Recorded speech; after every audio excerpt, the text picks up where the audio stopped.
Good evening, friends. It's good to be with you this evening. I feel greatly honored and highly privileged to be asked to share this evening with you, share some of my thoughts on the subject of social cohesion. South African History Online gives a brief but fascinating history of the Griqua's long struggle for freedom and recognition, often against impossible odds, including suffering and death. On Heritage Day, I was privileged to have attended a church service in the first Griqua church in downtown Kokstad. The keynote speaker on that occasion was a stately woman. She had a real wonderful sense of presence. She was dressed in a traditional Griqua white dress and wore a white bonnet. She was, I was told, 82. She spoke eloquently and movingly of the Griqua's struggle for freedom for themselves. Given her age, she was able to recount many very moving personal stories of suffering, the suffering of the Griqua people and their struggle to overcome them. She was also surprisingly straightforward and tough when she spoke. She said at one point, "We told the white leaders that the land was ours and therefore we were not prepared to surrender it to anyone." At the end of that wonderful service, we walked to the Kokstad Municipal Building.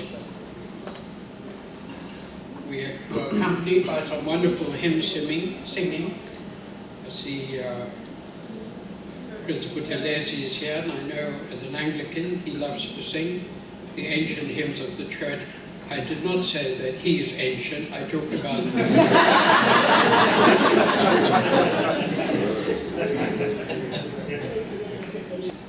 And there's something very special happened. After many speeches and the trek down Hope Street, aptly named, we stopped at this building and continued to sing and rejoice and celebrate of what was to come. And what was to come was the unveiling of a statue of Adam Kok III. This is the first time in Griqua history and in the history of the Griqua people. It's this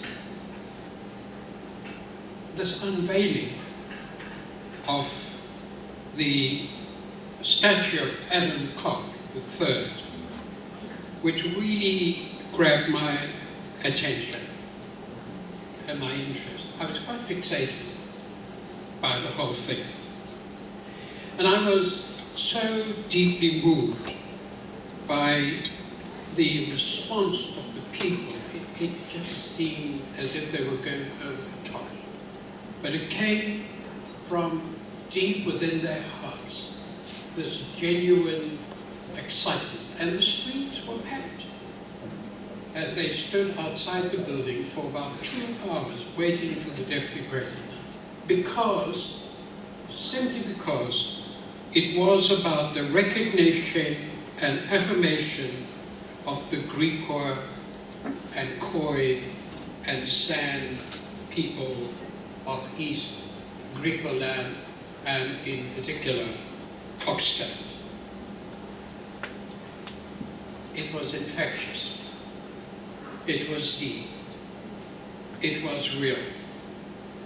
And the lifting of that veil and then revealing the bust of Adam Cox brought a silence that was uncanny. After all this rejoicing and singing and ululating, there was this dead silence as the veil came off. I thought it was a sacred moment, but some of you may not understand the word sacred. It was emblematic, as I saw it, witnessed it, of the veil being lifted, the veil of darkness and years of oppression of the Griqua people, that veil was being lifted on that day. Hence, the joy and the rejoicing at this action by the state president. I couldn't help feeling that it was really what I had said. It was about recognition. I see that you are my sister and my brother, the Griqua people, who've been chased by the colonialists in the Cape, who crossed over the Drakensberg Mountains into East Griqua land. So for much of their lives, it's been pain and suffering of being disowned, of being made to feel you're not really a part of this land. I need to be careful I don't exaggerate.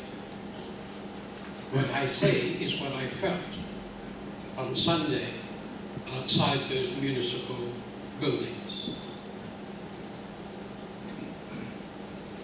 It also demonstrated what a huge admiration the Griqua people, who, by the way, don't want to be called coloured. That's a positive thing, if ever. But a great admiration that they have and continue to have for Adam Cox III. And at the end of our presentations, there was an opportunity for the Griqua, for all the people, the locals, who were made up of Griquas, the Xhosa-speaking and Zulu-speaking people, and everybody in between, where they were given an opportunity to say anything they wished to say, to discuss the presentations that we had made. And the people did. It became very fiery on occasions. One person, a Griqua, ran onto the stage and he says, "I want to make a speech."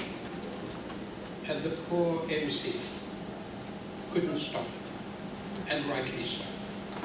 And he stood and he spoke his heart. He said what a wonderful occasion this was, that we've been given an opportunity to speak our hearts, but we are not satisfied.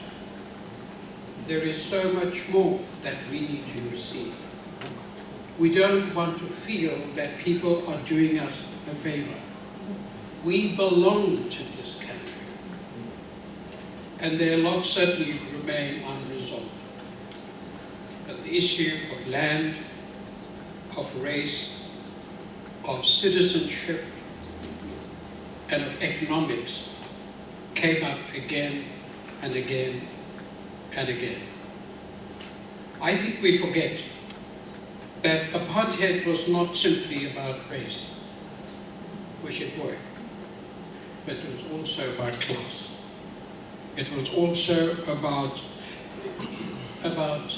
economics. You know, quite frankly, speaking personally, if you didn't like the size of my nose or the color of my skin, I disagree with my brother there that the skin color doesn't matter, but we can discuss that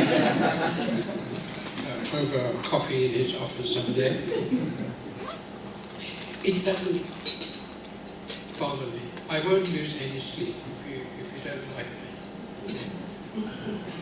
But if you use your power to oppress me and to deny me the right to live a full life and to have access to the opportunities of this land of which I am a child, then there are problems, to put it nicely. You see what I'm saying? And it is those two things. And we need to get over this fixation of just race and see this twin oppression of race and class, which is what, can I just speak about the Greekers today? You know, they are, as we would say, the little people. I've chosen them because so often we talk about the majorities and white folk and so on. But there's this little community which I think teach us a lot about struggle, about perseverance, about determination. It was not as if other people fought their battles. If anything, as I've already hinted, people worked against the white colonialists, drove them out of the camp. But in their own strength, that's what the struggle is about. And social cohesion is not meant to be a bunch of people sitting in some council doing the work for other people. It's about empowering the rank and file, as it were, to get on, to stand up on their own 2 feet, and to fight their battles. The worst thing we can do is make people dependent. I think a couple of things. The one is that we shouldn't underestimate what's happening in our country currently. I know that in my own heart, I don't like to admit that there are so many problems around because of the huge fights we've had over the years that ushered in a democratic dispensation, of the very many lives that have been lost. But truth is, we are a very fractured society as we sit here this evening. Very fractured. And the sooner we acknowledge that, the better it is. Then we can plan and strategize and work hard, as we've done in the past, to build this new society. We need to involve people. I've hinted at this. The rank and file of our society, the people on the streets and on the factory floor, they must be involved in their own future. And they must be given an opportunity to say what it means to be a society where we live at peace with one another, racially, but also economically, where there's economic justice. I think much of what we're doing at the moment in terms of social cohesion tends to be very elitist. And we have to move away from that. We're just going to touch the few and those who are leaders.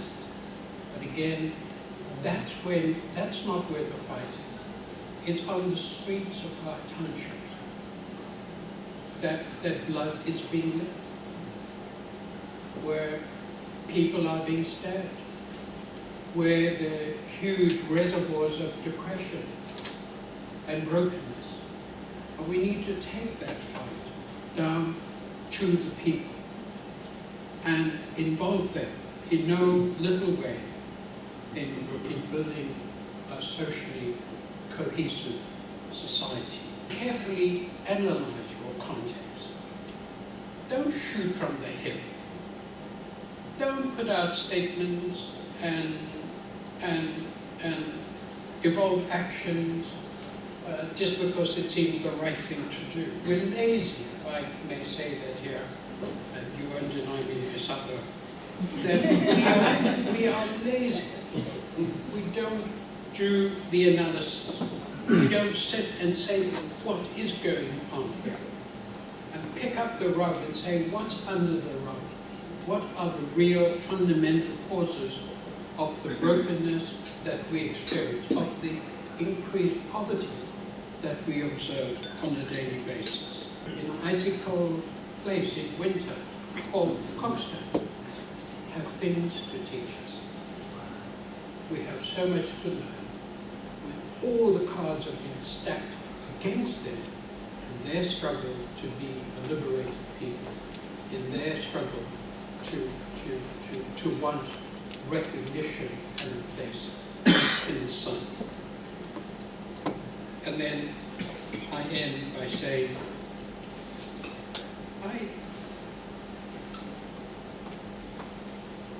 this is a kairos moment for us. A kairos moment. And translated as an opportune time. And I hope we won't miss it. That if we don't seize the moment, this kairos moment that's being given to us and presented to us, I'm not sure where we will end. It's a moment that we need to seize and